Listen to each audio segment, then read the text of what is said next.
The class rep, Lady Shibabawa, was an old oracle whose quirk, prophet, allowed her to see visions of the future.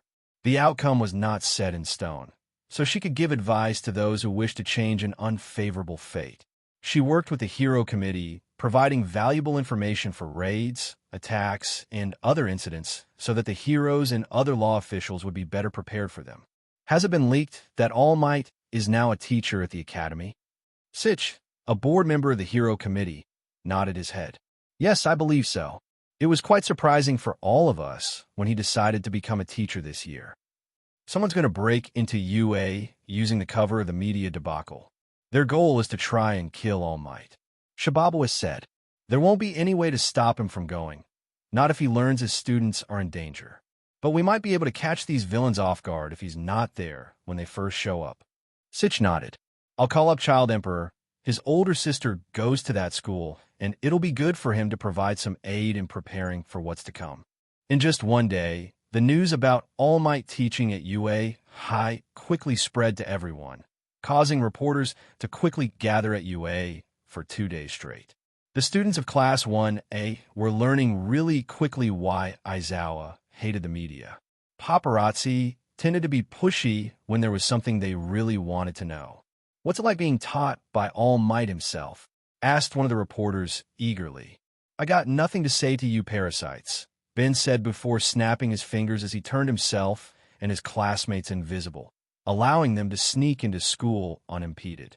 One female reporter tried to pursue Aizawa to get an interview with him, only to be blocked off by the security gate at the school's entrance, which kept out those who didn't have a school ID. How does All Might get anything done with reporters hounding him all the time? Aizawa wondered. It's even worse now that the nation knows Toshi's teaching here at UA, Captain Falcon noted. Now everyone wants to get their hands on All Might. He got a call on his smartphone. After a few minutes of talking, he hung up and turned to Aizawa with a serious expression. And I do mean everyone. We need to call in an emergency teachers meeting. Aizawa walked into his class to see all his students already sitting down and waiting. I reviewed the footage of your combat training yesterday. You won't hear me say this often, but I was very impressed. Most of you performed decently, and you listened to instructions from your teammates without issue. However, his eyes landed on the sole exception to his praise, Shoto. Todoroki, you could have easily gone with more success if you worked together with Kirishima. Going the lone wolf path isn't going to cut it. Also, I know about your quirk, and you better be more willing to take things seriously instead of expecting everyone to coddle you. Shoto scowled bitterly at his teacher, who remained indifferent as he returned his attention to the rest of his class. Now, then, on to homeroom business. Sorry for this sudden announcement, but today, you'll be picking a class president. The class breathed a sigh of relief, grateful that it was just normal school stuff. However, that's when the class broke out into chaos, as each student wanted to be picked. In a normal school, being the class rep simply means having extra work. But in UA's hero course, being a class rep could get a student noticed by the various hero agencies.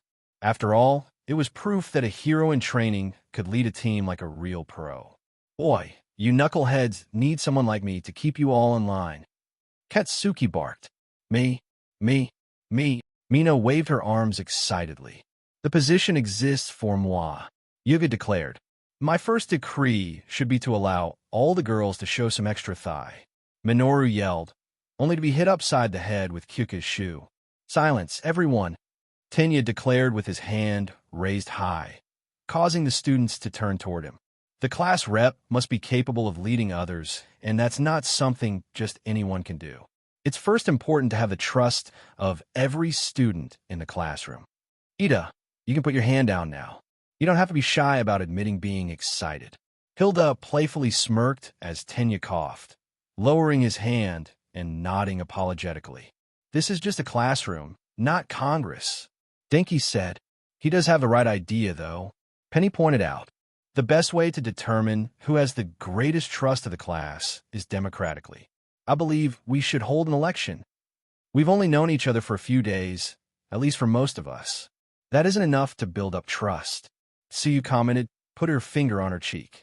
Plus, everyone will just vote for themselves, Ijiro added. Tenya sighed. There are some that will, and yes, that would include myself.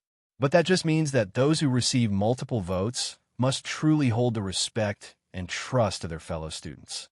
Since you seem to have a system in place, Aizawa said, I have a teacher's meeting to get to. Let me know when I get back who you settled on. He headed out the door, leaving some of the students wondering why the sudden meeting. The electoral votes were tallied and posted on the board for everyone to see. Izuku had 5 votes while Momo had 3. How did I get the most votes? Izuku cried in disbelief. Hilda playfully winked at her best friend, who flustered as his cheeks glowed bright red. Ochako whistled innocently while Tenya sighed, seeing he only got 2 votes. I'm amazed I even got any votes at all. I know most of the class only sees me as being too uptight. I honestly thought you would have made a great class rep, Ida, Izuku admitted. Aizawa came back and saw the results. All right, so the class rep is Midoriya, with Yaoyorozu as his deputy. Hey, Aizawa-sensei, what was the big meeting for? Kirby asked. It's private. Let me just tell you that we may have extra security for the coming days. Later the class was in Lunch Rush's eatery, basically the school cafeteria. Lunch Rush was another hero working at the school who used his quirk, Feed the Hungry, to cook up all sorts of foods from every corner of the world. This made him very popular with the students, and hardly any student from either the hero, support, general ed, or business courses sought lunch elsewhere. I thought it would be just us voting for you, Deka, Ochako said, as she and the other friends sat down for their food. Yeah, Izuku had my vote from the beginning, Hilda said, helping herself to a massive amount of food. He's a genius with or without powers. I didn't realize so many in the class trusted me specifically, Izuku admitted, blushing awkwardly. Though I'm quite curious why Ida didn't vote for himself, Penny noted. He seemed like he really wanted the job. Wanting a job and being suited to it are 2 different things, Tenya pointed out. Besides, in terms of leading others, I still have much to learn compared to my brother Tensei. Oh wow, the turbo hero, Ingenium? Hilda asked as she finished chewing some Yakonica beef. I had a hunch you were related to him, but still. The Ida family is practically a hero business. Ochako said before smirking. That means you're rich, aren't you, Ida? Tenya slumped. Another reason I didn't vote for myself. I was afraid people would treat me differently if they knew I came from money. I mean, Yaoyorozu is quite wealthy, isn't she? Kirby pointed out, helping herself to a large plate of sweets and other delicious foods. And so is Two-Face. He's the son of the number 2 hero Endeavor. Katsuki added. As the group of friends continued talking, Hilda paused in the middle of a triple deluxe burger to put a hand to her head, feeling danger sense pounding like a jackhammer. Not even a few seconds later, an alarm rang throughout the school. Warning! Level 3 security breach. All students please evacuate the building in an orderly fashion. What's a level 3 security breach? Tenya promptly asked an upperclassman that stood up. It means someone infiltrated onto the grounds. The upperclassman yelled. In my 3 years here, this has never happened before. We have to get out of here. The others quickly stood up, but not before Kirby inhaled the rest of her lunch. However, problems began to arise when they tried to get out. All the students were trying to get out at the same time, mobbing the exit and making it difficult for everybody within. Damn it, now the fucking exits are going to be congested. Katsuki cursed. Anytime someone says evacuate in an orderly fashion, everyone just hears evacuate and runs like a bunch of headless chickens.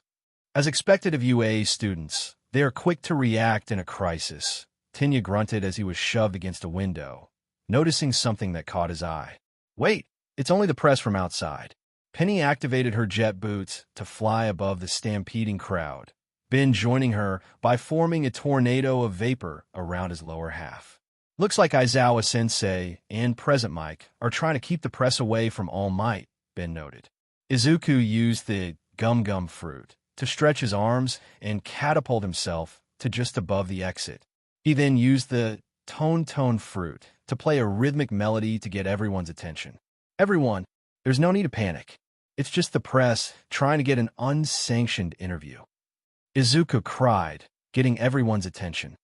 This school is protected by some of the top heroes in the nation, and we're supposed to be following their example. So we shouldn't just be rushing out all once in a mob. Most likely someone on the press pool used a quirk to bypass the walls, so there's nothing dangerous going on. People closest to the window looked out before yelling out that it really was just the press. The students began to calm down as the police also arrived to drive the press away.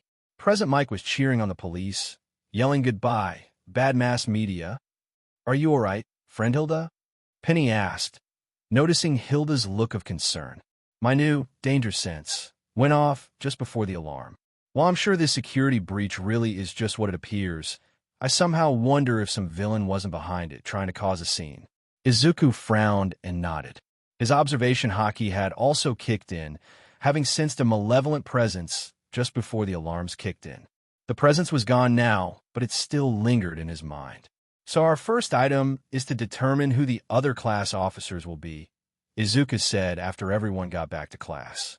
"Such as who's going to take care of the class pet, who'll do the announcements in class, secretary, and who the health committee rep will be." "All right, before we begin any debate," Momo began, "I propose that we don't let Mineta be the health committee rep." "Agreed," stated all the girls at once. "Oh, come on. I haven't even said anything," Minoru cried out. "No offense, buddy, but we don't trust you with your raging hormones," Denki said as Minoru slumped, banging his head against his desk in despair. "All right, let's begin choosing the reps," Izuku said, clapping his hands to get their attention. "Who wants to be the secretary, then? We need someone with fast and good handwriting for that." In the end, Tenya was the one best suitable for such a role, which he embraced passionately. Kuji, who loved animals, quickly volunteered to be the one to take care of the class pet, with Kirby offering to help. Kyuka became the announcer, and the health committee rep was given to Penny, who showed an impressive level of medical intuition. All in all, Class 1A was quickly coming together as a well-oiled machine, Aizawa watching his students collaborating together from his sleeping bag and nodding in approval. Meanwhile, Nedzu was examining the corroded barrier at the school gate alongside Midnight, Recovery Girl, and Captain Falcon. "It's been completely destroyed," Midnight muttered worriedly. "No reporter could have done this," Captain Falcon added. The sound of a whirlybird was heard as everyone looked up to see Child Emperor of the S-Rankers coming down, his backpack protruding a propeller that helped him glide safely down. He was quirkless, but made up for the deficit with his sheer intellect, which got him an apprenticeship under Dr. Beaufoy, aka Metal Knight, who brought him into the S-Rankers soon after. "Hope I'm not too late," the youngest of the S-Rankers said. "What's the damage?" "See for yourself, dearie," Recovery Girl said, gesturing to the corroded barrier. Noticing this, Child Emperor went over to the remains and took out a special scanning device from his barrier, taking a pinch of the rubble between his fingers and putting it in the device to scan it. Someone used an acceleration of natural decomposition to break down the barrier. Considering the barrier is made from a combination of tungsten and telekill alloy provided by the SCP Foundation, it must be incredibly powerful. Lady Shibabawa and Agent Sitch warned us about this, Midnight said. "The question is just who instigated this whole thing," Nedza murmured. "And did they slip in to get something? Or did they just want to declare war?" Meanwhile, Mount Lady, Kimui Woods, and the S-Ranker member Drive Knight were taking on a hulking villain named Habit Headgear. The brute was large and had used his quirk, Trap Flex, to hold a family hostage, threatening to kill them if he was chased. However, Drive Knight had done some significant damage to him beforehand with his quirk, Tactical Transformation, which allowed him to summon a special shape-changing box that allowed him to transform his body in a variety of ways. Habit Headgear had tried to strike Drive Knight, only for the cyborg-esque hero to violently disable his arm with his silver transformation, which turned his right arm into a high-frequency electric sword, which he controlled to only sever the nerves on the villain's arm. The villain backed up a little, trying to find an opening to escape, only for a mighty heel to slam into his head, very nearly shattering his skull in the process as he let go of the family he was holding. Heaven Kick of Pain. Flipping through the air and landing gracefully on her feet was Tsunade, who had arrived on the scene as fast as she could. And she wasn't alone, either. Missouri Smash. All Might came flying it, delivering a hard chop to the back of Habit Headgear's large head, knocking him to the ground. This allowed Drive Knight to transform his shape-changing box into an iron maiden-like device that clamped down on the villain, crushing him completely. Did you really have to do that? Mount Lady nervously asked. Villains who threaten innocent families do not deserve to live. Drive Knight simply said as he opened up the Iron Maiden device to reveal Habit Headgear's crushed and near-dead body, laying in a growing pool of blood. After making sure everyone was all right, All Might and Tsunade headed off. Not how I wanted to spend our day together, All Might admitted. We both know you could never ignore someone in need, Tsunade assured him. But is it just me, or are you slowing down? All Might sighed. It's not just you. Now that I've passed OFA to young Yasukani, I'm only running by on fumes. Soon, I'll be back to being quirkless. Luckily, I at least have the piggyback quirks from my predecessors kept, perhaps as a means of keeping a token of my duty in carrying the legacy. Let's just hope we're ready for tomorrow. Tsunade frowned. I have a feeling things are going to get ugly. USJ invasion. The next day after the incident with the press, Aizawa was instructing the class. For today's training, you'll be having 4 teachers. There's me, your gym teacher Captain Falcon, Rescue Trainer 13, and General Ed teacher Sabrina. In addition, you'll get your first chance to work with a pro hero. We'll be having Sister Sage here to help with training. Sabrina. Oh, Sabrina. Hilda perked up in recognition. I always wondered how she was doing these days. Sensei, what are we doing? Ciro asked. From disasters, shipwrecks, and everything between, we'll be doing rescue training. Aizawa said as he presented a card with rescue printed on it. The students glanced at each other in nervousness or excitement, their chattering starting to grow until their teacher put a stop to that. You can decide whether or not to put on your hero costume or your PE clothes, as some costumes may not be suitable for such training or will limit you. The training shall take place off campus, so we'll be taking a bus. Get changing and meet outside. This is where things get real. Kirby cheered. Rescue work is the most important part of being a hero. Penny nodded. Indeed, I will try to perform adequately to this school's standards. Still, I'm a little worried. Why are so many pro heroes looking after us in this training? Izuku pondered. In the end, everyone donned their hero costumes, as they wanted to use this training to see what limitations that had been imposed on them without their notice. I don't have much to worry about. My costume lets my moneymaker loose, Hilda said, rubbing her belly. That's because you're basically wearing your regular clothes. Izuku said as Hilda smirked. Why change what's already perfect? As everyone waited on the bus, Izuku noticed Hugh turning to him. Hey Midoriya, I'm real curious about something. I've noticed during hero training that you sometimes turn into elements to fly around and stuff. But there are times you use the elements to let attacks go right through you, and other times you either dodge or block normally. Why is that? Izuku hummed. Well, Rayleigh-sensei taught me that I shouldn't use one devil fruit as a crutch. My power has 3 categories, Paramecia, Zoan, and Logia. I'm able to use one devil fruit of each category at a time, so say I turn into a dinosaur, I can still also stretch like rubber and turn into fire. Man, your quirk has so many applications, it's crazy. Idra noted, all I can really do is harden my body. Oh, come on, Kirishima. Your power is straightforward and easy to work with. Kirby reassured. You'll make an awesome hero. Simple often tends to be the most versatile of them all, Ben added with a nod of his head. And hey, some of us know armament hockey. If you add that to your repertoire, you'll be just as flashy as anybody else. Hilda grinned. Everyone arrived at their destination, gazing in awe at the dome-shaped building in front of them. Whoa, what is this? An amusement park? Hilda asked. Are we at Universal Studios Japan? Everyone, I have been waiting for you. Everyone looked to see Tsunade and Captain Falcon there along with a woman in a bulky spacesuit with metal caps for fingers and a young woman with small purple eyes and short blue hair around shoulder blade length wearing a tight-fitting spaghetti-strap pink crop top that showed her midriff and white slim fit pants attached with a black belt around her waist and pink slip-on shoes. She also wore green and black bracelets on her wrists. What was most eye-catching about her was that she was fat, about as fat as Hilda was, but no less gorgeous. Hilda, man, you went for the fat gum super diet too, huh? The woman, Sabrina, laughed as she sauntered over to Hilda, bumping bellies with her. Big sis Sabrina, glad to see I'm not the only one who thinks bigger is better. Ochako was gushing over the woman in the space suit. Oh my gosh, Space Hero, 13. She's my favorite hero. Hey, Squirt, surprised to see me? Tsunade chuckled as she ruffled Izuku's hair, making him blush. Why, yeah, I guess since All Might's working at UA, you gotta keep a close eye on him. Believe me, you have no idea.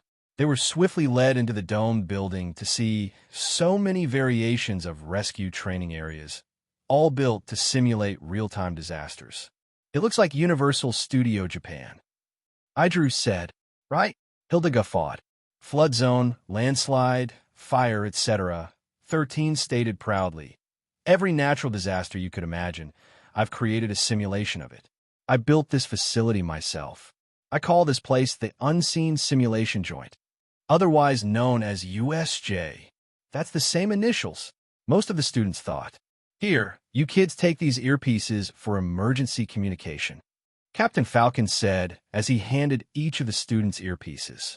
13 began an explanation starting with her quirk and how dangerous it could be, as well as the trials the teachers went through in their times as students and how they had learned to expand on what they had.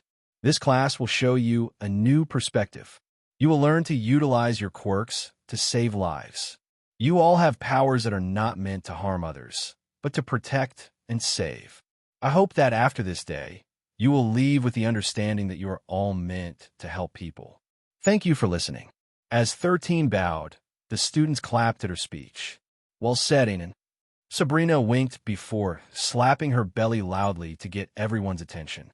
Okay, kids, time to dash. She was interrupted when an electrical current ran through the lights, making them dim.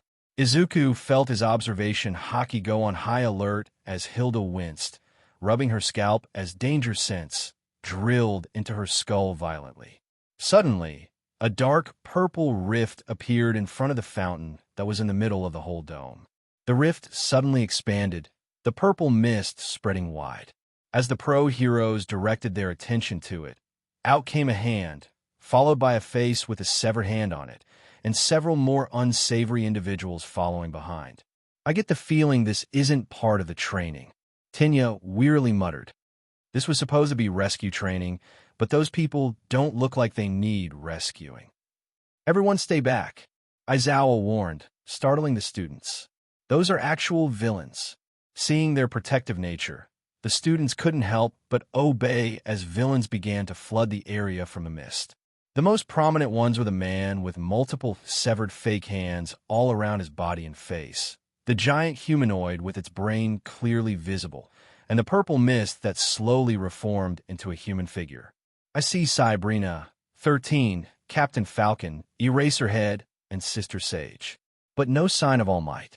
The schedule we obtained said he was supposed to be teaching here. The purple mist man noted with a sophisticated voice. That guy's Chakra, Tsunade muttered, staring at the man covered in severed hands. It's familiar. You were the one who destroyed the gate at UA, weren't you? Just who the hell do you think you are? I just go by the name given to me by my sensei, Tamura Shigaraki. The man said with a young, raspy voice. Who I was before no longer matters. What does is that we came here specifically to kill the great symbol of peace. Sabrina frowned as she stared at the hulking abomination with the villains, its eyes unfocused and its stance slouched as if waiting to be given the order to pounce on unsuspecting prey. I can sense that thing's energy. It's all wrong. Indeed, I'm scanning it now. Penny said, her eyes glowing brightly. Its genetic code is all scrambled up. It used to be human, but there's nothing human about it anymore. Oh, you don't have to worry about this big guy. We're saving him for the final boss, Tamura assured. It's the rest of our friends you have to worry about. They came all this way to see the symbol of peace die, and they're not afraid to kill a few stupid kids to bring him running. Aizawa stepped forward, pulling his special goggles over his eyes. You've got 5 pro heroes standing in the way of that, and most of your friends look like low-level fodder at best. This is bad, Ben muttered as he, Izuku, Hilda, Penny, and Kirby all stood close together. I never thought I'd see actual villains. The common crooks here look easy to deal with, but those 3 guys, the hand guy, the mist guy, and that monster, I don't like the aura they're giving off. Hilda noted. Izuku never thought he would see pure evil staring at him until he had graduated. Tamura, the portal villain, and whatever the creature was were generating a threatening aura detected by his observation hockey. Something's wrong. The alarms aren't going off. Momo realized. Shoto scowled. It must be a masking quirk. One of the villains is making the whole group unseen to the security network. They deliberately chose this isolated facility at a time when a class was being taught. They may be fools for trespassing here, but they thought this through, so they're still intelligent fools. How's the signal working? 13 asked. We only have internal communications, Sabrina said. We need to find a way to send help to the outside. Kaminari, try boosting the signal. You got it, Denki said as he tried channeling his quirk through his radio headset, only to cry in pain when all he got was screeching feedback. We need to buy time until help can arrive, Aizawa said before turning to 13. 13, you and Sabrina begin evacuation. The rest of us will handle these low lives. Aizawa, Captain Falcon, and Tsunade all leaped down the stairs in unison. One villain with gun barrels for fingers smirked as he was joined by a heavy-set patchwork villain with a bull helmet and a female villain with metal ropes for hair. Shooting squad, let's go. Aizawa scoffed as he activated Erasure, disabling the villain's quirks as they were thrown off guard. Tsunade delivered a heaven kick of pain to the big guy's head, cracking his bull helmet and sending him to the floor while Captain Falcon delivered a knee strike to the female's face, sending her flying back as Aizawa disabled the gun finger guy with his capture scarf. Dumbass. That's Eraserhead. He can cancel quirks out just by looking at you. A nearby villain shouted. And Sister Sage, despite her quirk being a healing type, can channel it into herself to increase her strength. And Captain Falcon can hit you fast and hard at the same time. You got that right. We're covering each other's bases. Captain Falcon grinned as flames seemed to emit off him. Now show me your moves. Well, that's the sad part about PvP. Numbers don't matter if your smaller party can cover a wide range of weaknesses. Tamura muttered as he watched his henchmen getting thrown around like ragdolls before looking up the stairs. But what are 13 and Sabrina doing? The Mist Man looked up as well. It looks like they are trying to evacuate the students. Time for Plan B, it seems. 13 and Sabrina were quickly leading the classes toward the exit when the Mist Man suddenly appeared in front of them all, blocking the exit. I can't allow you all to leave so easily, he said. Forgive the impoliteness. My name is Kirojiri, and we are the League of Villains. Never heard of you, Sabrina retorted. I'll make things quick and efficient. We decided to invite ourselves into your little haven of justice. A fitting place for All Might, the symbol of peace, to breathe his last, don't you think? You really think you can kill the symbol of peace so easily? Izuku asked. Do you even realize what the symbol of peace truly is? I don't think you do, since you're only talking about killing All Might. Kirojiri merely hummed. Speaking of which, I believe he was supposed to be here. Sabrina smirked. You're working off an outdated schedule.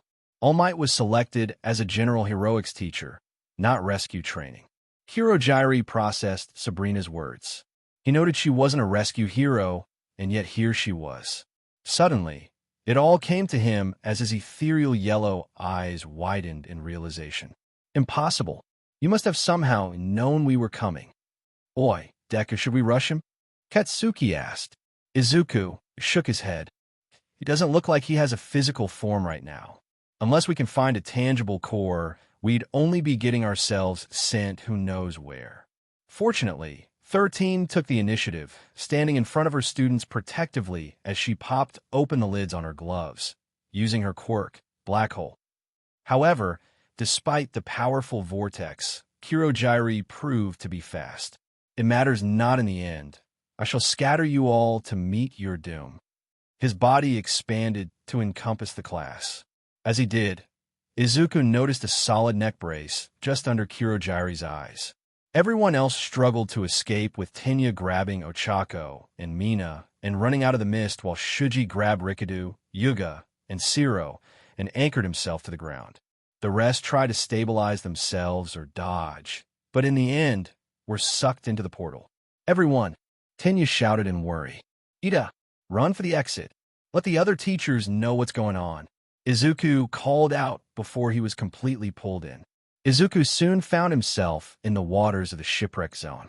Unfortunately for him, that counted as being against his devil fruit weakness, as he began sinking like a stone, his body feeling several tons heavier as he struggled to even move. To make matters worse, he noticed a shark-esque villain swimming toward him, his jaws opened wide. First catch of the day. Sorry, kid, but you're chum. Suddenly, a big, bulky cannonball slammed into the villain, knocking him off course as Izuku saw Hilda, as well as Tsu. The two quickly grabbed him and pulled him to the surface, Tsu also bringing along Minoru with her tongue as they jumped onto the deck of the ship. Thanks for the save.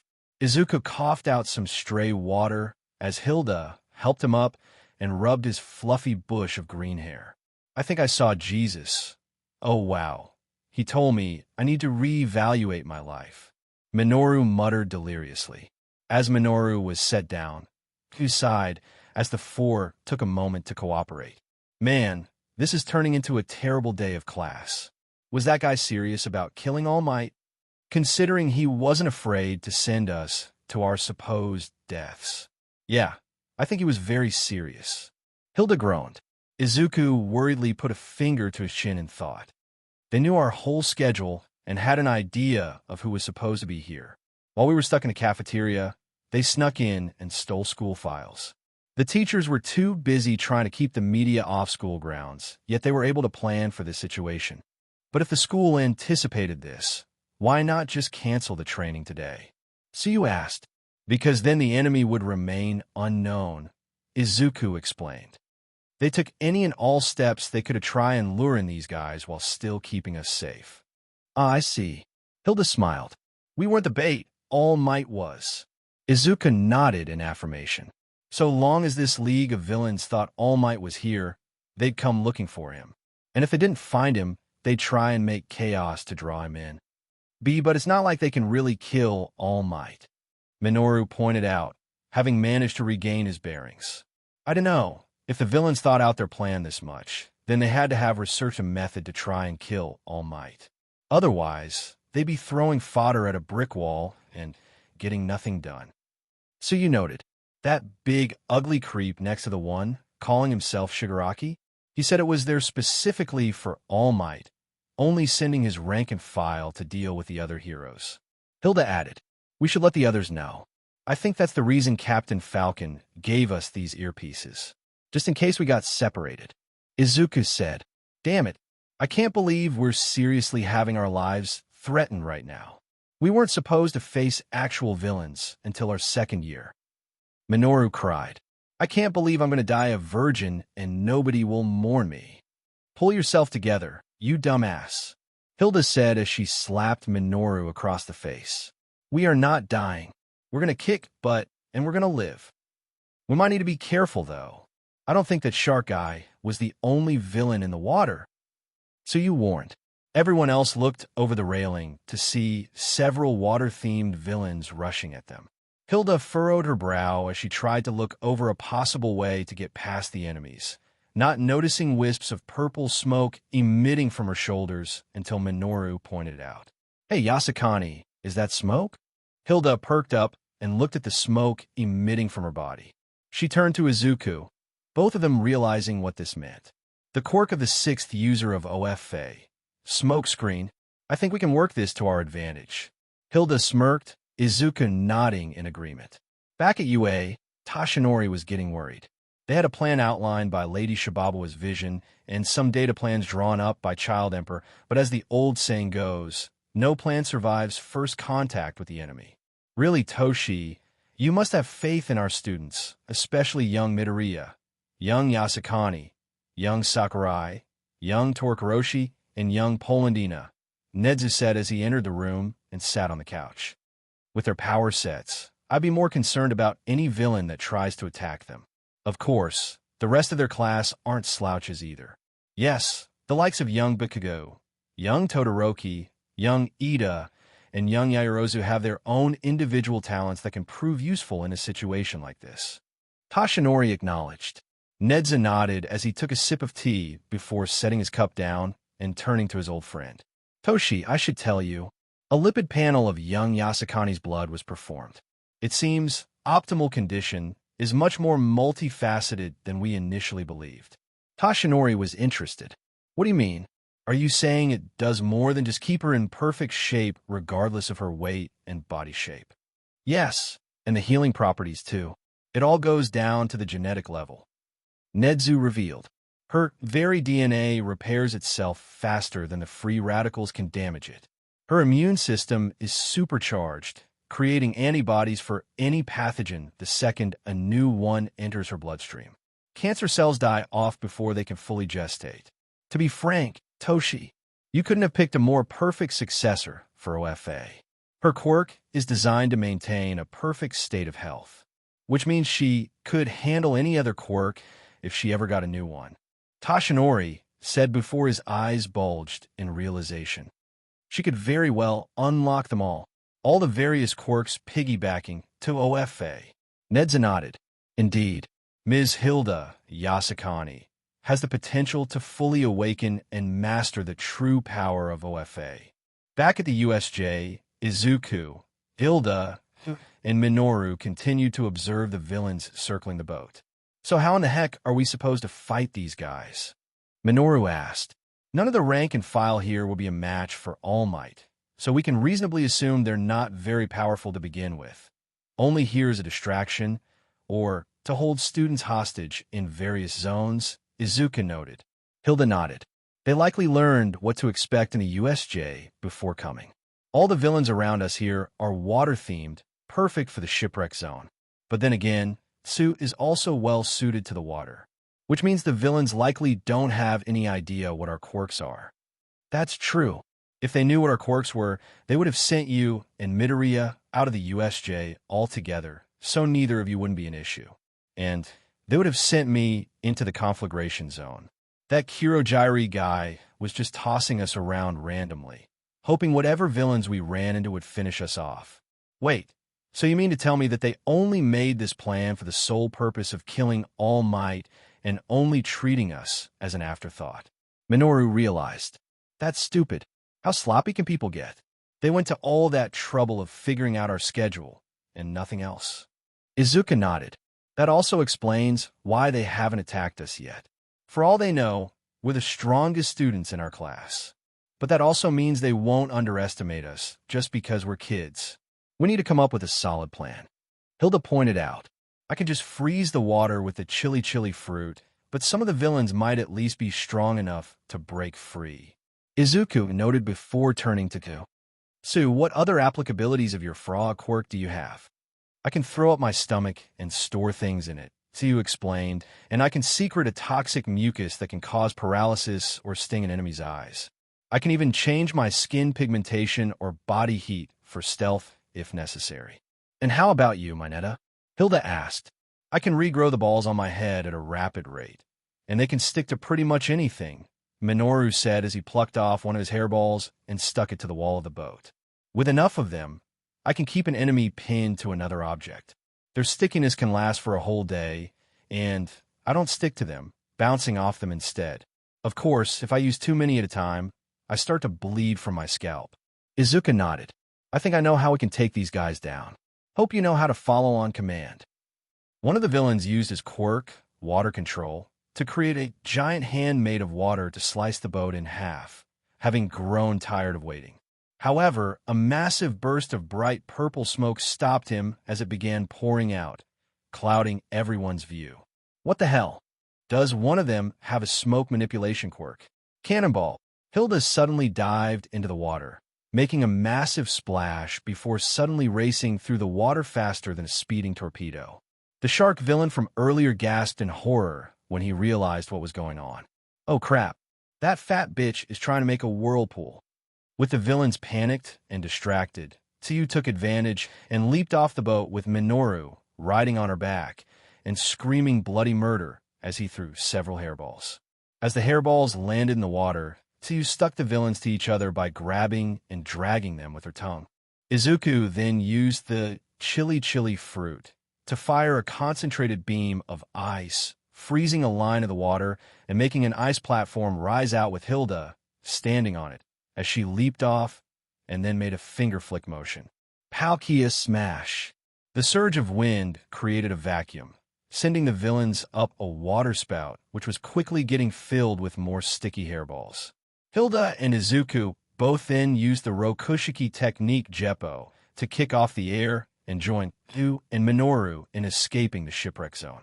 If a strong force pushes away the water's surface, then that water will come rushing back, right into the middle. Izuku noted. The water spout came down into a second whirlpool, causing all the villains in the water to be stuck to each other. Midoriya, Yasukani, you guys were so cool, Minoru said, tears of awe welling up in his eyes, even as a trickle of blood ran down the side of his head. Yeah, you guys are pretty amazing. All of you, to be honest. Tsuyu said. Meanwhile, back at the center of the plaza, Tamura continued to watch as the bulk of his villain allies were beaten around by the combined efforts of Aizawa, Tsunade, and Captain Falcon. At this rate, All Might won't even need to show up. Looks like I'll have to step in. Golden eggs. After making their way out of the shipwreck zone, Izuku had taken the time to use the chili fruit to completely freeze over the water, further trapping the already immobilized villains. Doesn't hurt to be extra careful. Hilda smiled as the group of four looked over their handiwork. And I think I'm starting to handle my powers a little better. That was a good 15% of my full strength. I know I wasn't showing it, but I was nervous about all those villains, Tsuyu admitted. Yeah, I just about almost wet myself. Minoru added in agreement. But now I'm not so scared anymore after I saw how cool you guys were just now. We should probably prioritize getting help, or maybe even taking out the warp villain, the one who called himself Kirajuri, Izuku said. We should also try to avoid the center, where all the real action is. To be honest, between Aizawa-sensei, Sister Sage, and Captain Falcon, I'd be surprised if they aren't dealing with the ringleader right about now. That creepy guy with all the severed hands on his costume. Tsuyu noted. You mean the Tamura Shigaraki guy? Hilda asked before holding a finger to her cute double chin. Yeah, they definitely are kicking a lot of, and they also have each other's backs, so that shouldn't be a problem either. The one that worries me is the large villain that was brought in, Izuku noted. Shigaraki suggested it was being saved for All Might. But with the other villains being used to lure him here, what's to stop him from unleashing it early if they no longer have value as a lure? Well, most of those punks looked like they were just street creeps at best, and a few even looked young enough to be high school or college dropouts. So you pointed out, I guess it makes sense they're being taken down so easily. They haven't had any real training with their quirks. Shoto had finished freezing the remaining villains in the landslide zone, looking in disdain at just how easy it was for them to go down. This is why the hero core system has been refined, to keep out those who are untrained in the use of their quirks. But rather than choose a more suitable path, you let yourselves be drawn in by the allure of a villain's life. Seeing one villain who wasn't completely frozen, Shoto approached him with a menacing glare, making the man nearly wet himself. Listen well, if you stay frozen like that, your cells will slowly die. You'll soon succumb to frostbite and hypothermia. Now, as a young man striving to become a hero, I'd prefer that not happen. I'd like to avoid unnecessary cruelty. Oh God, have mercy. Please, I'll tell you anything. Shoto nodded. Good. Now tell me, how does your boss intend to kill All Might? Penny, Denki, Momo, and Kyuka were together in the mountain zone, fending off the various villains approaching them. Penny had scanned Kyuka's earphone jack, quirk, allowing her to create giant speakers from her shoulders that fired massive bursts of sound, stunning the villains and allowing Denki to shock them unconscious with his own quirk, electrification. Everyone, I am receiving a call from Todoroki on our communication earpieces. Penny suddenly alerted. Listen up. None of these villains are elite threats. They're just high school dropouts and street thugs recruited as fodder. That large black monster they came with is the one who's supposed to kill All Might. So we just gotta avoid the ringleaders in the center, right? So long as we do that, we should come out of this alive. Denki noted. Momo was disabling most of the villains with capture weapons such as bolas and nets, while Kyuka plugged her earlobes into various speakers along her costume to unleash a stunning sound wave from her own heartbeat, paralyzing several more villains. Why bother recruiting from the gutter? Kyuka asked. Wouldn't it be more efficient to have that Kirojari guy use his warp quirk to break into Tartarus for stronger villains? Tartarus has walls made of telekill alloy. Perhaps his quirk isn't strong enough to bypass it. Momo pointed out before undoing the magnetic clamps on the back of her costume, creating a large insulating blanket for her and Kyuka. The reason she did this was that Penny had also scanned Denki and had transformed her hands into electric generating spikes that she stabbed into the ground, charging up as Denki joined her, channeling electricity from his body and into her. The thing about my quirk is it makes me a human taser, but I can only control where the electricity comes from, not where it goes. If I went all out, I might accidentally hit my classmates, but it still works like normal electricity, so things like rubber or other insulators are immune. Denki smirked. And from what I'm seeing right now, none of you creeps even thought to have wood for armor coating. Penny's eyes lit up brightly as she pumped the electricity Denki provided her through her Tesla coil spikes and through the entire ground, sending a massive shockwave of electricity that completely paralyzed the entire group of villains. Kyuka smirked as she peeked out from under the blanket. They didn't even have rubber soles on their boots. Bunch of edgelords thinking it was cool to have metal-studded ones. That was cool. Denki slurred, half-dazed. The drawback of his quirk is that it shorted out his brain if he went over his wattage limit. Thankfully, Penny helping channel his electricity only made him partially affected. Falcon Punch. Captain Falcon delivered a super powerful punch that ignited the hydrogen in the air, creating the fiery symbol of a falcon as he launched several villains away. This was thanks to his quirk, Fast Lane, which allowed him to move his body at speeds faster than normal. Not only could he run faster than a high-speed motorcycle, but he could also punch and kick so fast and so hard that it ignited the hydrogen in the air, granting him limited pyrokinesis. As Tsunade finished judo, flipping a villain on his head, she noticed Aizawa taking a moment to let his eyes rest, leaving him open. This, of course, allowed Tamura to charge forward, hand outstretched. Shota, look out. With the speed of a ninja, Tsunade zipped in front of Tamura, dodging his hand and then using her quirk, Biorepair, to enhance her own body, harnessing her bioelectricity to strike Tamura in the back of the neck, sending the electricity coursing through his nervous system. Nervous system rupture. Oh crap. Status ailments are the worst, especially paralysis. Tamura cried out as his body locked up from his nervous system going out of control. Biorepair normally allowed Tsunade to heal others with a touch through biological manipulation, but she had learned to apply it to herself to increase her strength. Add that to other forms of training, such as the use of chakra and the ways of hockey, and she was one of the strongest women around. Nearby, Izuku, Minoru, and Hilda had approached in order to see how things were going. Izuku noticed Tamura falling to the floor as he tried to fix his nervous system, touching the ground and creating a small pit in the process. Looks like a 5-point contact quirk, but he can't turn it off the way Uraraka can. Hilda nodded. Seems a bit weird that he doesn't know how to control his own quirk, unless it's not natural, don't you think? Hey, don't those shoes look familiar to you? Tiu asked, as everyone saw the red boots Tamura was wearing. Oh yeah, they're the same brand Midoriya wears. Minoru realized. Izuka nodded. Yeah, my powers don't come from a quirk.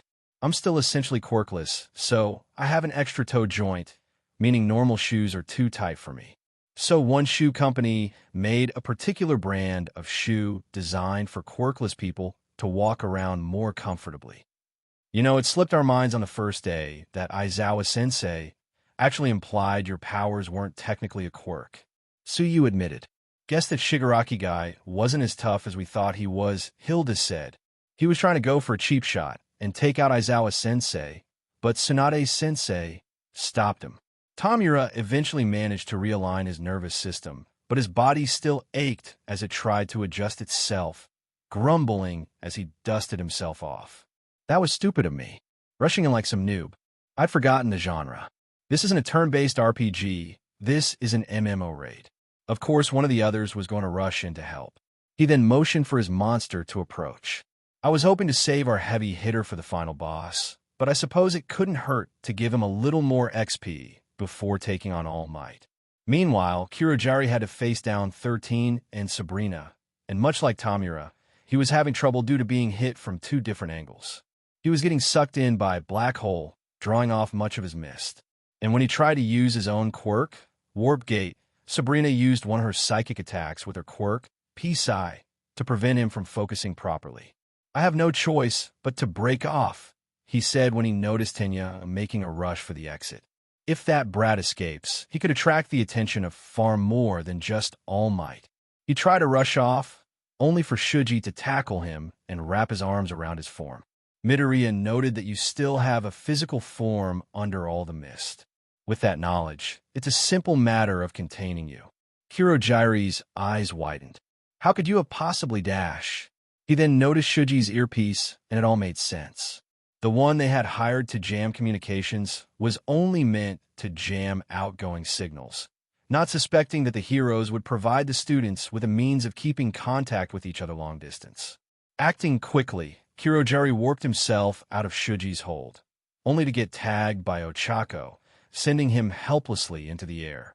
From there, he could see Tenya prying the door open and tried to extend himself to warp him away, only to be yanked off by Ciro's tape and pulled down and swung around by Rikadu.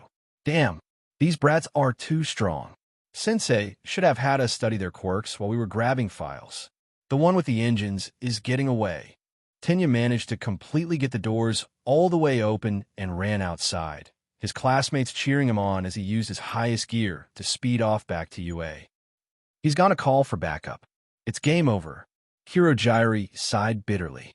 I'll just have to trust that only All Might will come. At least we can continue our plan, barring any further unforeseen complications. In a dark lair, a shadowy figure sat on a floating throne as he surveyed the USJ from a glowing golden window of energy. On his left hand was an ornate gauntlet with 6 glowing stones, the yellow one in the center of the gauntlet glowing and connected to the window. On his right hand, a blazing red omega symbol was carved onto the back, and the only other light about him was his red, glaring eyes. Pure evil is that which cannot accept that it is evil, or that good exists, the figure said. But good and evil must continue to both exist and oppose each other, perfectly balanced as all things should be. Suddenly, from one of the 9 dishes that sat in front of him, flames and ash built up before forming a construct of one of his children, the Batman who laughs. Laughs. How is the boy doing? Not terribly, father. It seems the heroes were able to anticipate his schemes, no doubt thanks to the foresight of the Oracle, Lady Shibawa. Still, to Tamura's credit, he knows how to adapt under pressure. Right now, he's using the Nomu early to counter the combined forces of Eraserhead, Sister Sage, and Captain Falcon. We shall see how your brother's little experiment handles itself, the shadowy figure said. What of the gutter trash that had been hired? Most of those useless little pawns are already detained.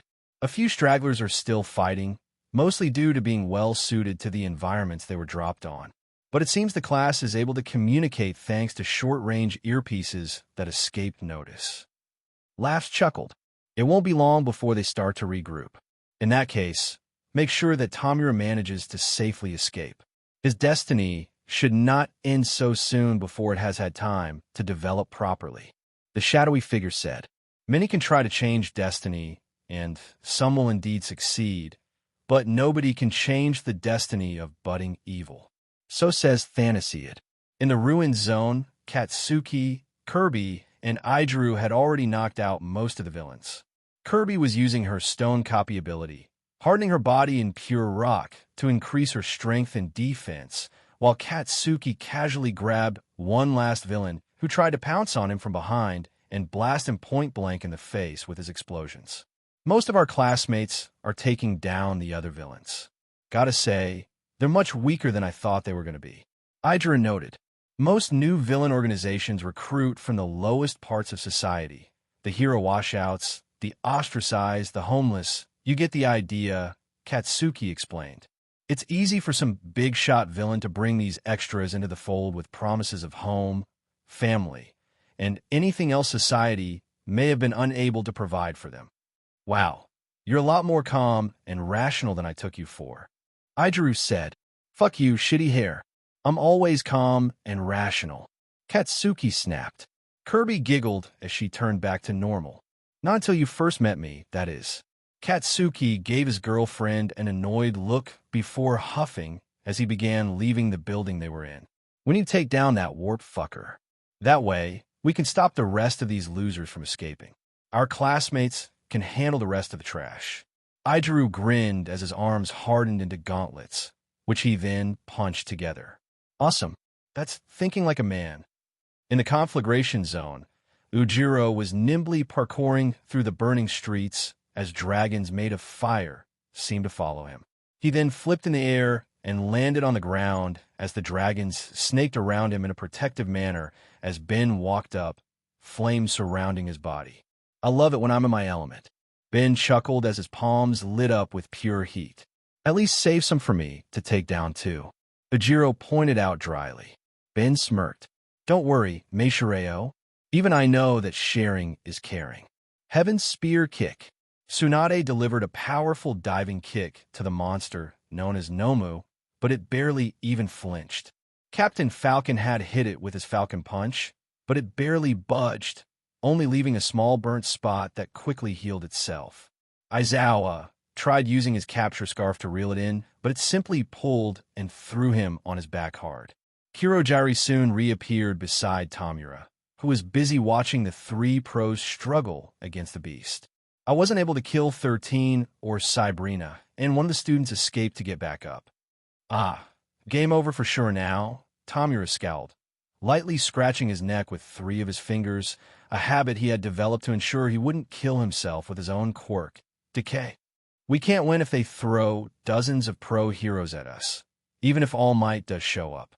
Damn it, this was my chance to prove myself. Should we retreat? Tamura shook his head. Not yet. After this, they'll beef up security, making the level that much harder. We won't get a second chance. How's the rest of the party? Probably not doing as well as we'd hoped. It turns out the class was given short-range earpieces, and our jammer is only good for external communication. They knew we were planning an attack, no doubt thanks to the prophetic powers of the Oracle Lady Shibabawa. So that's it? They're gonna leave? Minoru asked hopefully. No, something is wrong, Tsuyu said, unable to shake the gut feeling in her stomach. We can still clear a side quest, at the very least, Tamura said before turning toward Izuku's group dangerously. Nomu, get away from the pros and stalk the students. Kill as many as you can. Tamura then made a mad dash for Hilda, her eyes widening in horror as he reached out for her. One of his eyes peeking from behind the hand covering his face, showing pure, deranged madness. Let's use this opportunity to crush All Might's pride as the so-called symbol of peace. Before Tamura could reach for Hilda, he was suddenly punched in the face hard by a scaly fist coated in armament hockey, sending him flying and loosening the hand on his face as he was sent flying back, blood pouring down his nose as he stared at Izuku. The green-haired boy had transformed himself with the dragon fruit, model Spinosaurus, and was now looming over the villain with a furious glare. Don't hurt my friends, he roared. Room. Using the op fruit, Izuku created a massive room that spanned the entire plaza before using the glint fruit to harness light in his hands. Due to the drawback of only being able to use one of each devil fruit category at a time, Izuku was definitely straining his body, but pushed through, knowing he needed to protect his friends. At first I thought you were too tough to take on, Izuku admitted, sweat pouring down his face. But now that I've gotten a better idea of how your quirk works, you're surprisingly easy to beat. What dash? Tamura began only to be cut off as Izuku formed a sword of solid sharpened light. AMA, no Murakumo. The villain screamed as Izuku swung the light sword with blinding speeds, slicing off both his hands at the wrists and using the room to telekinetically pull them into his hand, dispelling the light sword so he could switch to the flame fruit and burn the severed hands to ash. Tamura fell on his ass and scuffled away in shock before looking to see that his stumps weren't bleeding. In fact, they were simply hollow holes now. He shakily got up to his feet while glaring at Izuku. Damn it, this bastard is a final boss of his own. He urgently turned to Kurogyri. Kurogyri, forget the side quest, we need to dash. Suddenly, the doors that Tinya had previously pried open to escape through were punched off their hinges as a familiar massive figure stepped into the fray, an enraged glare on his face. The hero students and teachers smiled in relief, while Tamura growled in frustration. Now the final boss shows up, right as our party is depleted. Everything is fine now. Why? Because I am here. Tsunade just smirked. Took you long enough, Toshi. Go beyond. Plus Ultra. Izuku took the time to deactivate all the devil fruits he had used, falling to his knees and breathing heavily, sweat pouring down his face as Hilda, who, and Minoru moved to support him, all of them looking up in relief to see All Might had arrived. I was starting to get concerned when we couldn't get through to the USJ, so I decided to see if anything was wrong. Imagine my surprise to see young Ida rushing out with a look of abject terror on his face.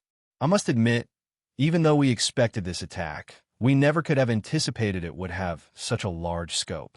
And all for the sake of killing me? I don't know whether to feel honored or insulted. Yeah, turns out a lot of people seem to hate you, Toshi. Tsunade joked. All Might chuckled before looking over the number of villains that had already been defeated. Though you fiends seem to go for quantity over quality. My students are only just starting to learn how to use their quirks, and yet they mopped the floor with your organization. His eyes then locked on the Nomu and tore off his jacket and blazer. And I'm going to guess this just leaves the big guy as your trump card against me. Whatever it is, it's not human, Aizawa said as he was helped up off the ground by Captain Falcon. I tried erasing whatever its quirk was, but it just kept coming. Whatever its power is, it can absorb impacts. Captain Falcon added. I gave it one of my strongest Falcon punches, but it didn't even flinch. All Might nodded. Right. First things first. With blinding speed, he took out the remaining villains in the center area before they could even think to gang up on him.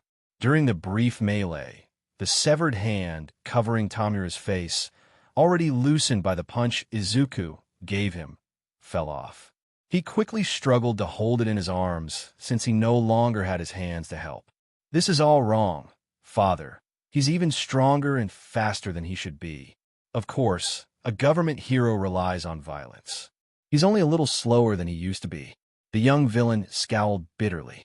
Sensei thought he might be getting weaker, but from what I saw, that's only tangibly true. Izuku had heard Tamura's ramblings and was confused by what he was talking about. How was he able to know about All Might's injury and the fact he wasn't as strong as he used to be? Carolina smash. All Might called out, charging to take out Tamura with a cross chop. However, the Nomu quickly got in front of him and tanked the blow, the shockwave passing by it harmlessly. If your friends couldn't make it budge, what makes you think you can? Tamura taunted. Nomu's shock absorption was made perfectly for thugs like you. Still, it seems he's moving much faster than we expected for a man past his prime, Kurogyri noted. How could his wound have healed so thoroughly? I don't know where you're getting your information, but I've been hale and hearty these last 5 years. Try watching the news sometime. I've been very proactive in the media. All Might said as he got around behind the Nomu and started to suplex him. If this guy was your big plan to kill me, then you'll need far more than just endurance. Tamura suddenly smirked. Actually, he was just the distraction. Kurogyri, do it now. To All Might's surprise, Nomu grabbed his abdomen as he found himself sinking into a warp gate, wincing at Nomu's fingers piercing into his flesh on the left side, drawing blood. Toshi, Tsunade cried out. A good effort, but Nomu was designed to be as strong as you are. And it looks like he found your weak spot, too. Tamura mocked. Doesn't it look like far too little blood is being shed? Kirojiri asked. I was certain he had taken a hard injury to that location 5 years ago.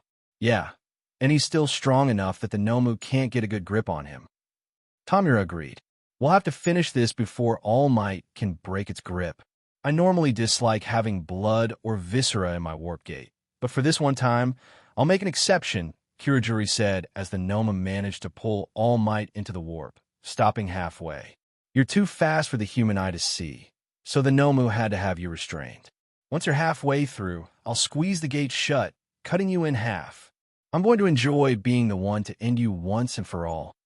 That's all fine and dandy, but do you really think my fellow heroes and students will just stand by and let you kill me?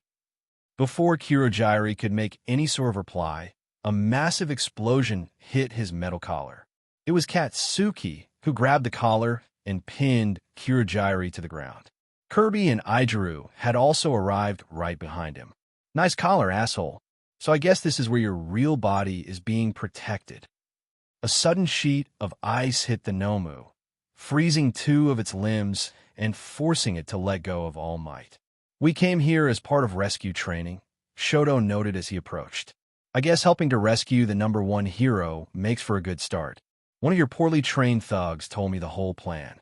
Here we are to the rescue, Ben shouted as he rushed in like a speeding bullet with jets of highly pressurized air from his feet, pulling All Might free with surprising strength and away from the Nomu and Warp Gate.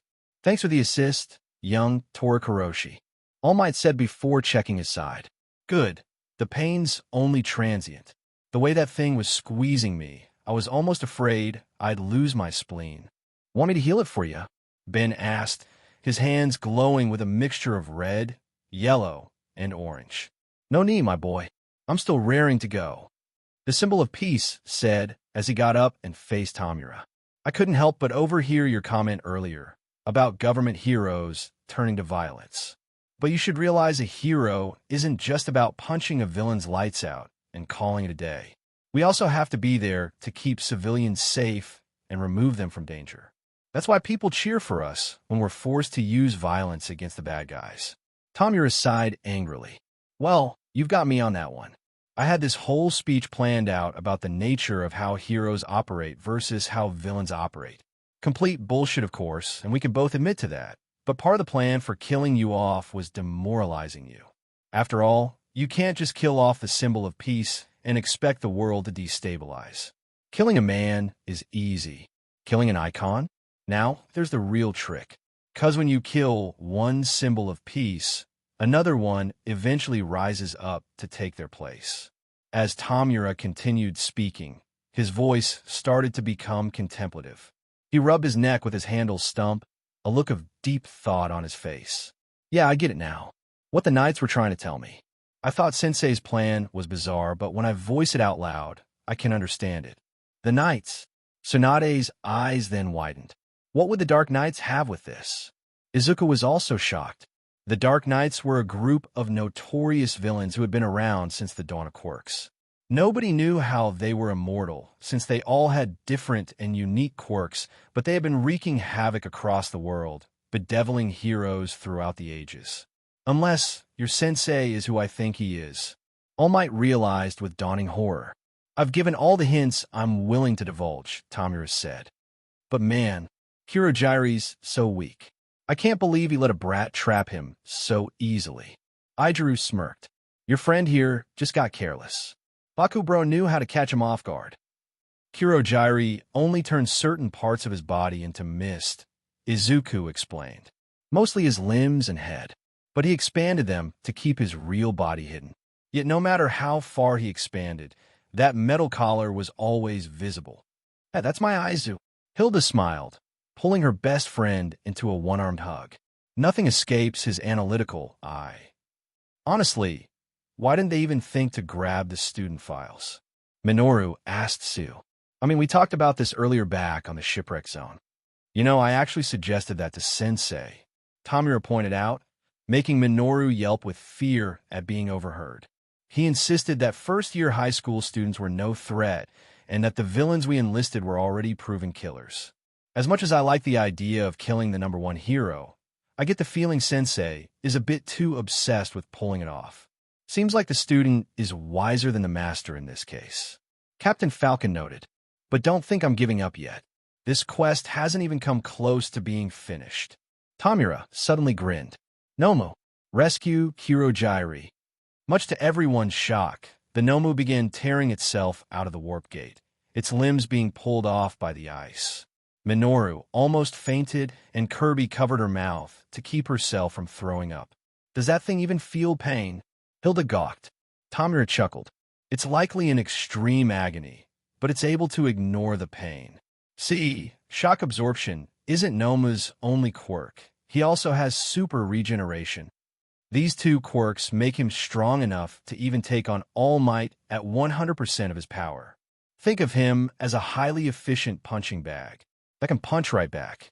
As Tamura said all this, the Nomu's lost limbs regenerated, starting with muscle tissue, then bone, and finally skin.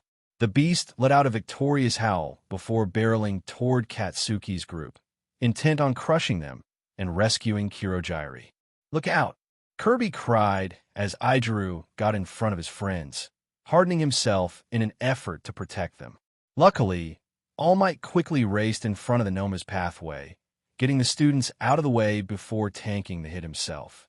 The force of it blew him backward and tore apart his undershirt, but other than that he stayed on his feet and didn't even look remotely injured.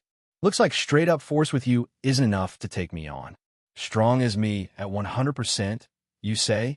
Maybe so, but unlike me, its strength isn't variable, All Might said as he rushed back toward the Nomu.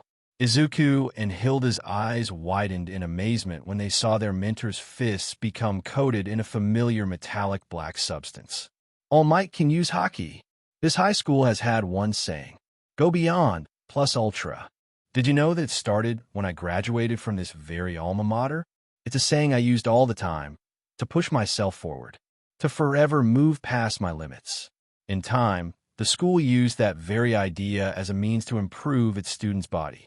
All Might declared as he and the Nomu traded blows, the sheer speed and force picking up a wind current around them. However, All Might's strength was far greater than the Nomu's, and it slowly began faltering until finally, the symbol of peace broke through its defenses and began barraging its entire body with armament Haki, enhanced blows. Now let me show you just what it means to go beyond. Plus ultra. With one last mighty punch, All Might sent the Nomu rocketing out of the USJ. The sheer speeds the monster was going at breaking through the clouds as it sailed off into the distance.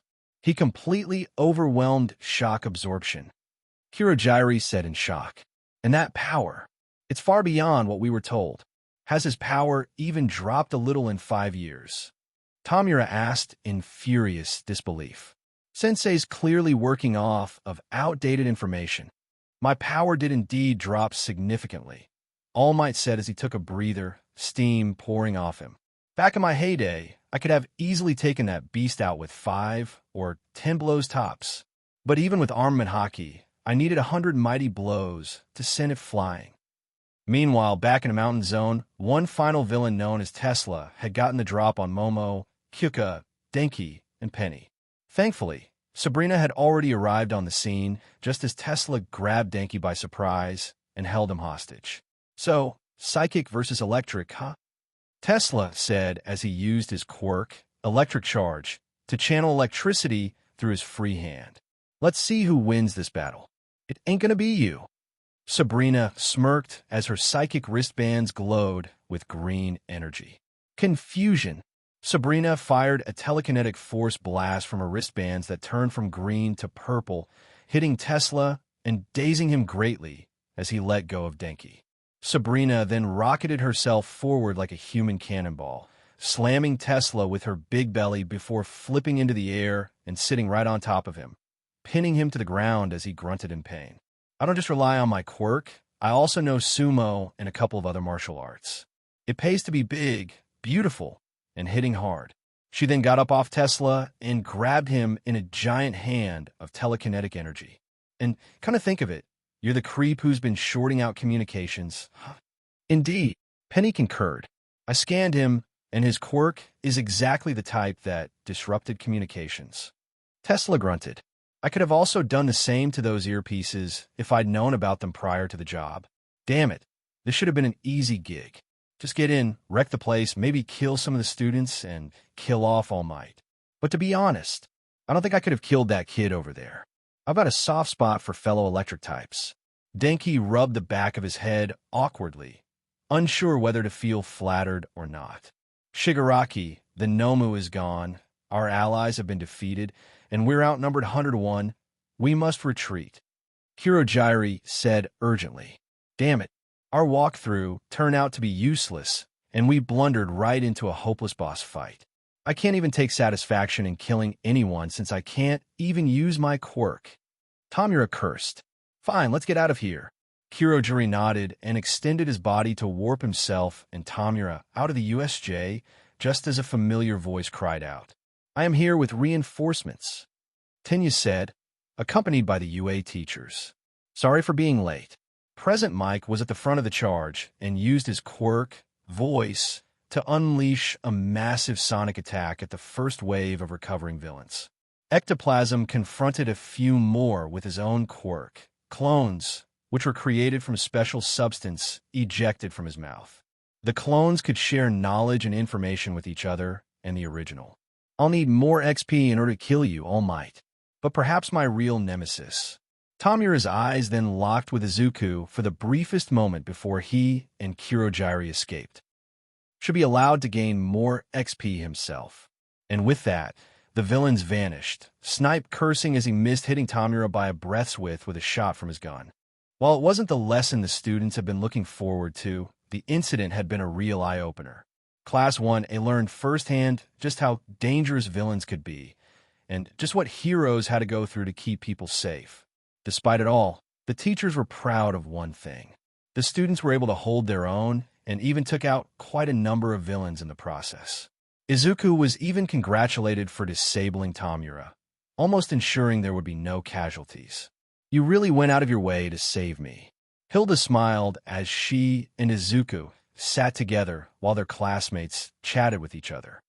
Thanks. I'll admit, I was scared when he got close. You're my best friend, Hilda.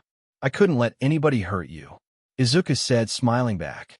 Besides, that's what a hero does, right? Steps in to save a girl. Hilda smirked. And do you know what the girl does to thank the hero? Izuku was confused before Hilda suddenly pulled him close, kissing him on the lips gently. The boy's freckled face glowed bright red, his eyes widening before slowly closing as he accepted the kiss. Soon, the two broke away, Hilda pulling him into her embrace, resting his head on her breasts as her plump but gentle fingers stroked his bush of green hair. You have no idea how long I've wanted to do that. Meanwhile, with the other students, Shoto noticed something. All the teachers are here, so the villains only attacked the USJ. They didn't even target the school. They didn't know that All Might would be there, Cementos said as he approached. For now, we need everyone to return to the entrance and check in with Recovery Girl in case of injury. We've already called the police, and they'll be here shortly to round up the villains.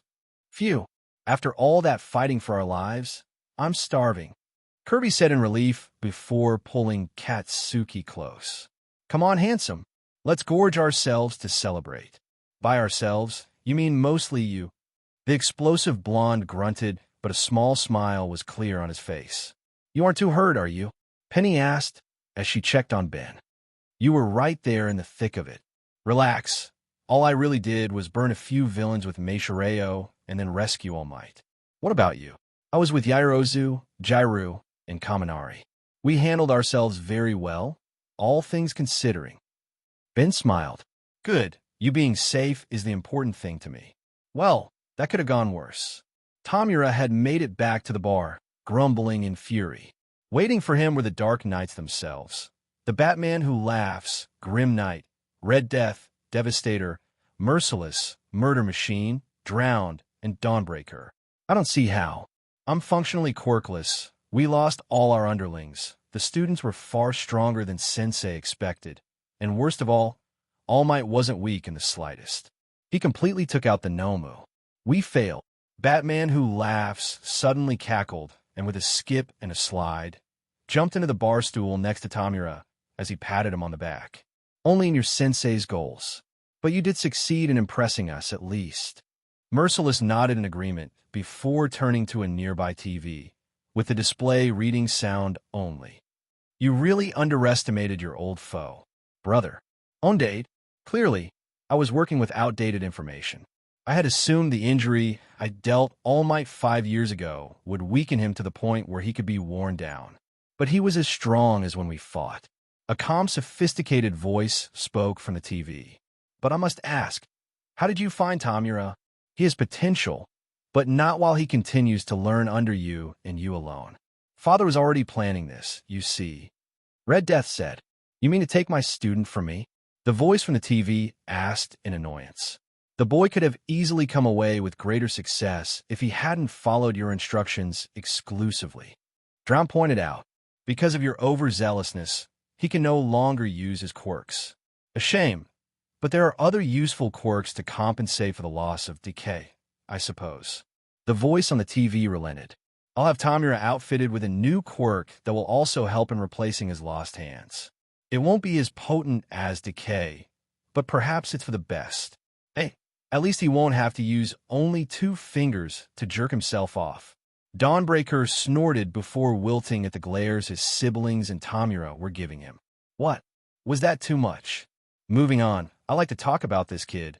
He had green hair and freckles and seemed to be able to transform into a dinosaur man. He was the one who cut off my hands when I tried going after his girlfriend. Strange. If you're referring to Izuka Midoriya, he's registered as quirkless. The voice on the TV said. However, the Dark Knights had a clearer realization as they looked at each other nervously. The fruit of the devil, it was found, Grim Knight asked in shock. And apparently that Midoriya boy ate it. Devastator added with a growl. Don't worry, Sibs. Laughs cackled. This is perfect. This fits right in with the destiny that has been set out for our boy, Tamura. Tamura didn't know the full details, but he did understand what the Dark Knights were thinking as he turned to the TV. Sensei, I know your history with OFA, but I feel as though Midoriya is meant to be my own nemesis. As grateful as I am for you taking me in, I feel I can learn more from the Knights. Sensei sighed on the other end of the TV. If you prefer, I won't be like your birth father and deny you what truly makes you happy or betters your life. Trust us, kid. We're going to make you into something great. Dawnbreaker said as he slung a brotherly arm around Tamura's shoulder. And don't worry, we have just the way to counter that punk kid's powers, but you need to be prepared for it first. When we're done with you, sonny boy, you'll be a villain even we will follow without question. Laugh said, grinning deviously but with pride as well. In the meantime, we must gather more elite soldiers. Sensei reminded from the TV, it's time we make a true league of villains. Man, we certainly got lucky with this one, Tsunade said as she checked on Tashinori's injuries. This could have been a whole lot worse if I hadn't been there. Jiraiya, Orochimaru, Mei, and the others were there as well. Tashinori chuckled. You all did your best to stand by my side and save my life that day. The door opened, and the two turned to see a familiar face walk in. Sakachi, it's been a while. Tashinori smiled. Glad to see you both back in shape. Detective Naomasa, Sakachi said. Tashinori nodded. I had to call on some of the things Rayleigh taught me that I'd almost forgotten to bypass its defenses. Luckily, he seems to be docile right now. It's possible his brain was wired to obey instructions from anyone who gave them. Naomasa said, but your class is truly amazing. Midoriya, Yasakani, Sarai, Torikuroshi, Polandina, Bakugo, the entire class. They risked their lives making sure those villains wouldn't cause harm. It's not the lesson we were expecting to teach them, but those villains may have inadvertently galvanized the students' resolve, Tsunade said. They now know what it means to be a hero, and they'll be working harder than ever to achieve that goal. Tashinori sighed. I just hope our kids are ready for the fight ahead, because with that Nomu's existence, it all but confirms that he's still around, waiting to make his return. The fight's not over. A few days after the events of the USJ, the teachers of UA were sitting in council with the S-rankers having been invited, as well due to their close connections, as Detective Tsukachi gave his report. So far, our investigation into the League of Villains has turned up with no leads. A search of Shigaraki or Kurogyri has not shown anything, nor do we have anyone with a registered quirk matching theirs. Vlad King sighed. Most likely they're using aliases, meaning they aren't citizens. That attack on the USJ was too bold. The ringleader, Shigaraki, acted far too much like a stereotypical comic book supervillain. But he only bragged about the Noma's powers. And when things didn't go his way, he got visibly upset.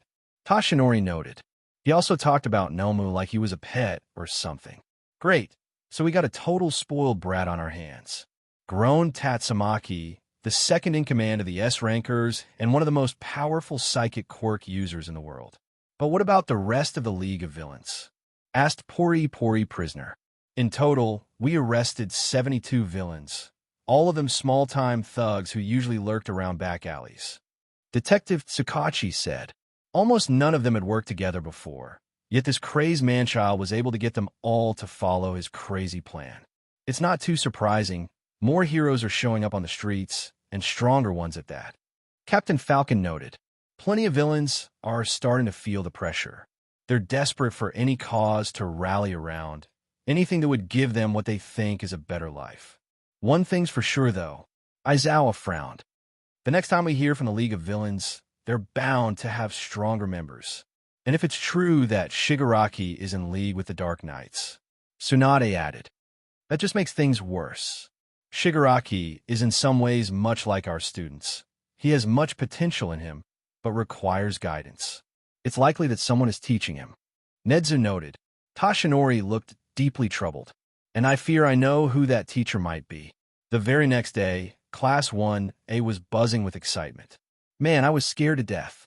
I thought that creepy guy was going to kill Yasukani for sure, Minoru said to Denki and Siro. But then Midoriya turns into this dinosaur man and summons a sword made of light and chopped his hands off like they were made of tissue paper. Well, we managed to make it out in one piece in the end. Ben sighed. Even with our skill sets, I shudder to think what would happen if they thought to counteract our powers. Fumikage nodded in agreement. Indeed, had the villains not been low tier, or had the target not been All Might, some of us might very well have lost their lives. Heads up, the hobo is coming. Izuku called out to his classmates, using the code phrase that Aizawa was arriving to get everyone in their seats just as he came into the classroom. You've been doing good so far in your training. Honestly, this is the longest I've gone without expelling at least one student. As scary as that is, what's coming up next should excite you. Oh, what's it going to be? Mina asked, excitement clear in her eyes. Are we going to be training under the S-rankers? Working with heroes from overseas? Down, Mina, Aijuru awkwardly said to his best friend. Aizawa rolled his eyes. The UA Sports Festival is coming up. All right, we completely forgot this is also still a high school as well. Most of the class thought, is it okay to have such an event right after villains attacked? Hyuka asked in slight worry. What if they attack us again during it? Ejiro questioned. Personally, I think it's irrational, but the school administration wanted the people to understand that the school was safer than ever and that the threat had been handled, Aizawa admitted. Just to be safe, multiple pro heroes have been called in for security purposes. So while I don't think it's a good idea personally, it's not like the school didn't allow this without considerable thought put into it. Besides, the sports festival is important for all students at UA. Well, it is the Olympics for heroes. Hilda said. Izuku nodded in agreement.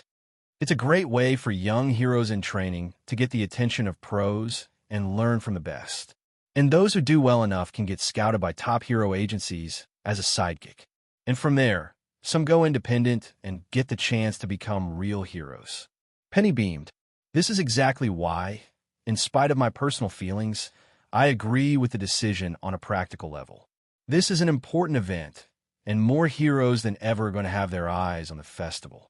Aizawa said, you get one chance a year and 3 chances in a lifetime. No aspiring hero can afford to miss this event. So no slacking off. Your training is more important than ever. Yes, sir. It was now lunchtime, and everyone was taking this time to discuss their chances at the sports festival. Ujiro-kun, I'm getting so nervous now. I need to stand out in the sports festival. Toru declared. I'm excited to see how far we've come in such a short time. Hilda said as she took out a large bento box. Who knows? Maybe I'll unlock another of the piggyback quirks that OFA is carrying. I'm ready to kick, butt, and take names. Kirby cheered. We're gonna wreck this Bakugu. Katsuki chuckled. Hey, you got that right. I believe this will be a sensational experience. Penny said brightly. What do you think, Ben? Ben shrugged. Let the chips fall where they may. Guys, what's going on with Uraraka? Mina asked nervously. Everyone turned to see the brunette girl had an intense look on her face that was eerily reminiscent of Katsuki, a pink aura surging all around her body. Everyone, I'm going to do my best. Ga, Uraraka, your face. Your Feaweawas. For the love of Horikashi, Uraraka, you were like a completely different person back there, Hilda said as everyone made their way to the cafeteria. You're pretty pumped up about the sports festival. Any reason why? Izuku asked. Ochako slumped. You're going to think it's stupid. I mostly want to be a hero for the money. I know it sounds like I'm being greedy, but my family's been dirt poor for as long as I can remember. I know you guys have such admirable reasons for wanting to be heroes. I mean, if you want your family to live a comfortable life, why not seek a good-paying job? Hilda pointed out. What does your family even do? Kirby asked. They run a construction company, but we haven't gotten any work lately. When I was little, I said I wanted to use my quirk to help them at work. Since I can float all the materials needed, Mom and Dad could sell off all their heavy lifting equipment. With your quirk, that would be perfectly reasonable to do. Izuka noted. I know, right? But Dad said he'd be happier if I was able to achieve my own dream. So I decided I'll become a pro hero, sign on with a major agency, and make enough money that my parents can live an easy life. Tenya teared up, moved by Ochako's reasoning. That is truly admirable. Uraraka, I can't think of anyone more deserving of being a hero than you, if you think of the people you love before yourself. You're a good kid, Machi, Hilda said, playfully slapping Ochako on the back. I knew there was a reason I liked you. Suddenly, the group heard the familiar boisterous laughter of All Might and turned to see the symbol of peace standing in the hall. Young Midoriya and friends are here. He then demurely held out some bento boxes in a bag. Would you and young Yasukani like to come over and eat lunch with me and Tsunade? Boy, would we. Hilda grinned. Izuku and Hilda made it into the teacher's lounge, where Tsunade was waiting for them. Toshinori deflated back to his normal self as the four sat down to eat and talk together. So the sports festival is coming up, kids, Tsunade said. More than likely, there's going to be some major competition, more so than normal. Since your class survived a major villain attack, many students might try and use this to their advantage. Some might try and force someone from the hero course out through their performance, especially Class 1A. If a student from General Ed proves themselves in the sports festival, then they can be promoted to the hero course. To facilitate this, the hero course student who performed the most poorly is bumped down to General Ed in their place. Toshinori explained. Someone planning on this might try to discredit the toughest students in the hero course in order to get an advantage. That said, I don't think either of you have anything to worry about. You got that right, Hilda said, flexing her blubbery biceps proudly. Izuku's eyes emanated a passionate light, nodding his head firmly in determination.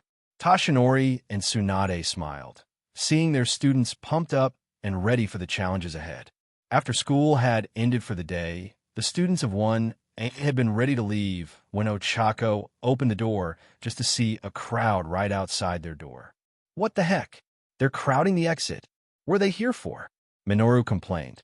They're scoping out the competition, small fry, Katsuki sneered as he walked toward the crowd. With a class that made it out of that villain attack. They're checking us out before the sports festival. So this is Class 1A. A bored voice spoke up as everyone saw a young man with gravity-defying indigo hair and dark circles under his eyes step forward. I heard you guys were impressive, but you just sound like an ass. Yeah, sorry about Kachin, Kirby said, hugging the explosive blonde from behind, a friendly and innocent smile on her face. He can be a bit abrasive at times, but he's a good guy, I promise. It's not fair to judge the whole class based on the personality of one person, Penny said in an equally friendly way. The young man shrugged. Fair enough. Glad to see I was wrong in my thoughts that you guys were a bunch of egomaniacs. Trust us. If we were, we'd be rubbing it in the whole school's face, Hilda said. Man, you guys are just so laid back, huh? You know, I wanted to be in the hero course. But like many of us here, I got forced to choose a different track. Such is life. Katsuki laughed. That just proves you were stupid enough not to notice the kill switches on the robots, jackass. I mean, look at Mineta and Hagakure. Ben pointed out. Do you think they have the strength to smash robots? No, they got by with their wits and ingenuity. Everyone is here because they know what it takes to be a real hero, Izuku said firmly in defense of his classmates. The young man smirked. Guess I misjudged you. Name's Hitoshi Shinso. Guess I should take your words to heart if I want to prove myself worthy of getting in. And we look forward to seeing you prove yourself as well. Penny smiled. Unfortunately, the levity was broken when an unpleasant voice made itself known. So, this is the famous Class 1A. Everyone looked to see a young man with slick blonde hair and wearing the most arrogant expression anybody had ever seen someone have on their face. And who the hell are you? Katsuki sneered. The blonde clicked his tongue. Of course you wouldn't know who I am. So full of yourself that you don't even deign us a glance, despite the fact that we are literally next door. You didn't answer his question. That's just rude. Kirby pouted. Minoma Nito, from the esteemed Class 1B. The blonde smirked. All right then. Nice to meet you, Hilda said nonchalantly. Can you get out of the way? We're trying to go home now. What? Do you really think that we'll just step aside and bow down to you as if we're nothing more than common peasants? Minoma snorted incredulously. You must really be full of yourself. Just because you all beat some villains, you think that you're already big-name heroes whom everyone worships the ground you walk on. I'm very certain that 1B will do a much better job, and we won't be prancing around as if we own the entire world. You're making it sound like they asked to get attacked. Hitoshi dryly noted. Even I know that what happened was serious. Minoma either didn't hear or he just ignored him. Also, the sports festival is coming up. We at 1B are going to show the entire country that we are the superior class. So what that you all fought villains. No one is going to remember your silly little escapades when you're all taken down by the might of Dash. Minoma never got to say any more, as Ben suddenly zoomed in front of everyone and then grabbed the blonde by the throat. The gathered students gasped, some shrieked, as Ben lifted the pompous blonde off the ground, gripped deathly tight around the bastard's neck. Do you really think that? Do you honestly believe that 1B? No, you would have done a much better job taking down the villains? Think about it, Minoma Nito. I'm pretty sure that you're aware that regardless of the low-tier thugs, there was a man with an instant death touch, a villain who could teleport people anywhere, and a towering genetically engineered monster with multiple quirks. He's right, you know, Izuku said with gentle firmness as he placed a hand on Ben's shoulder to dissuade him from hurting Minoma. We were lucky the villains gathered were low-tier, but those 3 villains? They were something else. The leader almost killed my best friend, and I had to resort to maiming him to defend her. The warp villain could have easily warped us to places that played on our weaknesses if they planned just a little bit better. And that monster? It was even giving our teachers a hard time before All Might showed up. Some of our classmates were legit traumatized that day. Enough that they needed to take counseling from Hound Dog. Ben snarled. So tell me, Minoma Nito, do you truly believe that you could have done a better job when even seasoned pros struggled? Penny stepped forward worriedly to try and help Izuku dissuade Ben, but Idru worriedly held a hand out to stop her. Trust me, Minoma, if our situations were reversed and the villains had more proper planning, I'm pretty sure your parents would be called in to identify your corpse.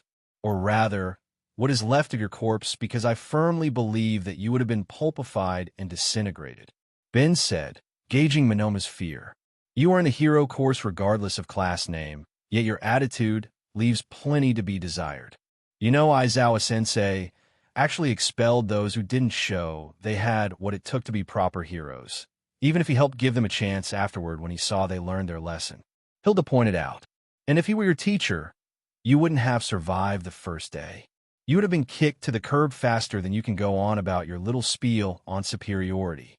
Ben sneered before dropping Monoma on his ass. Continue this arrogant behavior, and you can kiss whatever future you thought you'd have here goodbye. The arrogant blonde coughed and spluttered, grabbing at his throat, which now had a red hand mark from how tightly Ben had held him. Why you dash? You stupid piece of shit. A fist plowed itself into Monoma's face, sending him to the floor with one of his teeth knocked out and a bloody nose on top of that.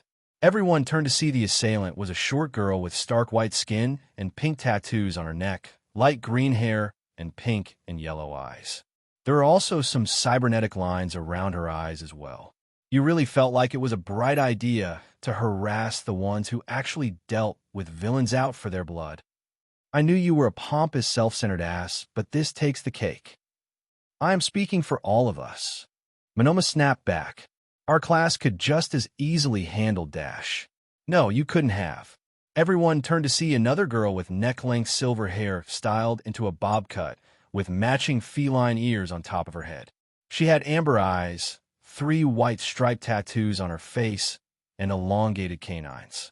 If what we were told from our teachers was true, then you would have easily been bodied by those blokes.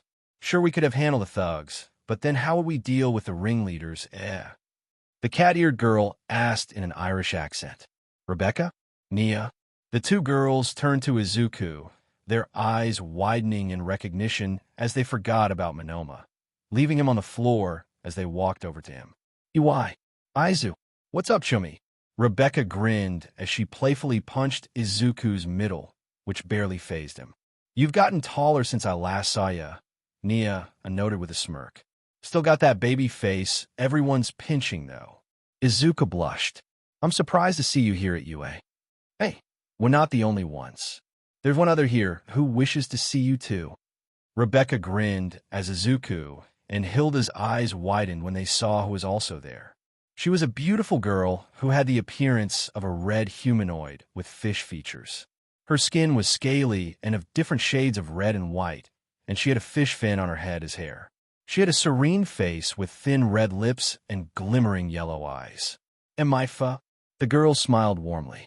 Izuku, you've grown since I last saw you, and yet you have not changed. Maifa, Hilda cheered. It's been forever. How have you been? Maifa blushed when Hilda pulled into a big, doughy hug. She then smiled and giggled as she was set down. And Hilda, you've certainly grown indeed. Hilda patted her belly. Big, fat, and proud baby. Monoma had gotten to his feet and was about to admonish his classmates for being buddy-buddy with the enemy, but then a giant fist slammed onto his head and sent him face-first into the floor hard enough to make a crater. We're sorry about this idiot. The owner of the fist, a girl with orange hair in a side ponytail and teal eyes, apologized. He loves hearing his own lips flap. He seriously needs to know that we're all equal here. And who are you? Katsuki asked. It's Suka Kendo, class rep of Class 1B. I'll be sure to give Monoma a thorough scolding later. I'll take him a Vlad King, it's Suka, said a short, chubby girl with long side bangs, pink eyes, and pale skin. She had multiple silver earrings in both ears, with a star-shaped one in her left ear, and studs. Thanks, Nimona, Itsuka said, handing Monoma to the girl as she turned into a pink feathered ostrich and carried the blonde off on her back. With that, the crowd finally dispersed, allowing everyone to finally leave. So, want to grab a bite to eat and catch up on old times? Rebecca grinned with a wink. Izuka smiled. Sure, I'd like that.